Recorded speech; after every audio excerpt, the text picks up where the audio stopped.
Top quality और consistent performance के लिए सिर्फ सिल्वर पंप नाम याद रखना।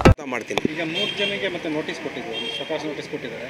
72 ಗಂಟೆ ಒಳಗೆ ರಿಯಾಕ್ಟ್ ಮಾಡಬೇಕು ಅಂತ ನಾನು ನೋಡಿದೆ, ಟಿ ವಿ ಮಾಧ್ಯಮಗಳಲ್ಲಿ ನೋಡಿದೆ. 3 ಜನಕ್ಕೆ ಒಟ್ಟು 5 ಜನಕ್ಕೆ ಕೊಟ್ಟಿದ್ದಾರೆ ಅಂತೇಳಿ.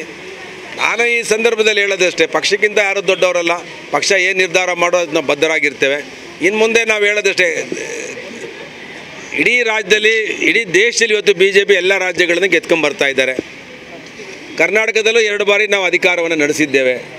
ಏನೋ ಒಂದು ಹೆಚ್ಚು ಕಡಿಮೆ ಆಗಿ 2023 ನಾವು ಸೋತಿರ್ಬೋದು ನಾವು ಎಲ್ಲರೂ ಕರ್ನಾಟಕದಲ್ಲಿ. ಆದರೆ 2028ಕ್ಕೆ 100ಕ್ಕೆ 100 BJP ಸರ್ಕಾರ ಬರಬೇಕು ಅನ್ನೋದು ನಮ್ಮೆಲ್ಲರ ಆಸೆ, ಕರ್ನಾಟಕ ಜನದ ಆಸೆ. ಇದು ಕೆಟ್ಟ ಸರ್ಕಾರ, ಕಾಂಗ್ರೆಸ್ ಸರ್ಕಾರ ತೊಲಗಬೇಕು, BJPಗೆ ನೆಕ್ಸ್ಟ್ ಅಧಿಕಾರ ತರಬೇಕು ಅನ್ನೋದು ನಮ್ಮ ಸಂಕಲ್ಪ. ಅದ್ರ ಪ್ರಕಾರ ನಾವು ಕೆಲಸ ಮಾಡಬೇಕೇ ಹೊರತು ನಮ್ಮ ಪಾರ್ಟಿನಲ್ಲಿರೋರೆ ನಮ್ಮನೇಲಿರೋರೆ ನಮ್ಮನ್ನು ಬೈತಾ ಕೂತ್ಕೊಂಡ್ರೆ ಜನ ಹೇಗೆ ಮತ ಹಾಕ್ತಾರೆ ನಮ್ಮನಿಗೆ?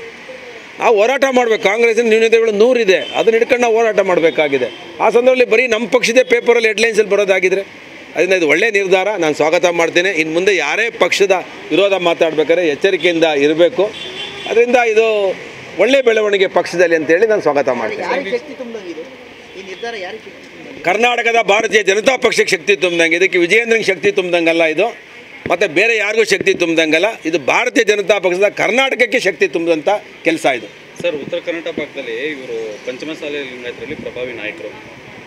ಈ ವಿಚಾರಕ್ಕೆ ಸಂಬಂಧ ಅಲ್ಲಿ ಡ್ಯಾಮೇಜ್ ಆಗಲ್ವಾ ಈಗ BJPಗೆ? ನನಗೆ ನೋಡ್ರಿ, ಯಾರೋ ಅನಿವಾರ್ಯ ಅಲ್ಲ. ಈಗ ನಮ್ಮಲ್ಲಿ ವಾಜಪೇಯಿ ಅವರಿದ್ದರು, ವಾಜಪೇಯಿ ಅವರು ಆದಮೇಲೆ 10 ವರ್ಷ ಗ್ಯಾಪ್ ಇತ್ತು. ಆದಮೇಲೆ ಮೋದಿಯವರು ಬಂದರು. ಪಕ್ಷಕ್ಕೆ ಯಾರೂ ಅನಿವಾರ್ಯ ಅಲ್ಲ. ಅದರಿಂದ ಇದರಲ್ಲಿ ಏನು ಇವ್ರು ಹೋದ ತಕ್ಷಣ ಡ್ಯಾಮೇಜ್ ಆಗುತ್ತೆ, ಇವ್ರು ಹೋದ ತಕ್ಷಣ ಡ್ಯಾಮೇಜ್ ಆಗುತ್ತೆ, ಯಾರೋ ಒಬ್ಬರಿಂದ ಒತ್ತು ಮುಳುಗುತ್ತೆ ಅನ್ನೋದಲ್ಲ ಇದು. ಯಾರು ಹೋದರೂ ಕೂಡ ಪಕ್ಷ ಆ ವ್ಯಾಕ್ಯೂಮ್ನ ತುಂಬುವಂಥ ಶಕ್ತಿ ಪಕ್ಷಕ್ಕಿರುತ್ತೆ. ಅದರಿಂದ ಏನು ನಾನು ಅಂದ್ಕೊಂಡು ನಾವು ಮೇಲ್ನೋಟಕ್ಕೆ ನೋಡೋಂಥ ವಿಷಯದಲ್ಲಿ ಇಲ್ಲಿ ಏನು ಕೂಡ ಡ್ಯಾಮೇಜ್ ಆಗೋಲ್ಲ. ಪಕ್ಷ ಇನ್ನೂ ಬಲಿಷ್ಠ ಆಗುತ್ತೆ. ಇವತ್ತಿನ ಭಾರತೀಯ ಜನತಾ ಪಕ್ಷ ಕರ್ನಾಟಕದ ನಾಯಕತ್ವದಲ್ಲಿ ವಿಜಯೇಂದ್ರ ಇರ್ಬೋದು, ಅಶೋಕ್ ಇರ್ಬೋದು, ಮತ್ತು ಯಡಿಯೂರಪ್ಪನವ್ರು ಇರ್ಬೋದು, ಯಾರು ನಮ್ಮ ನಾಯಕರುಗಳು ಮೇಲ್ಪಂಕ್ತಿಯನ್ನು ಹಾಕ್ಕೊಟ್ಟಿದ್ದಾರೆ ಅವ್ರ ನಾಯಕತ್ವದಲ್ಲಿ ಭಾರತೀಯ ಜನತಾ ಪಕ್ಷ ನಾವು ಮುನ್ನಡೆಸ್ತೇವೆ.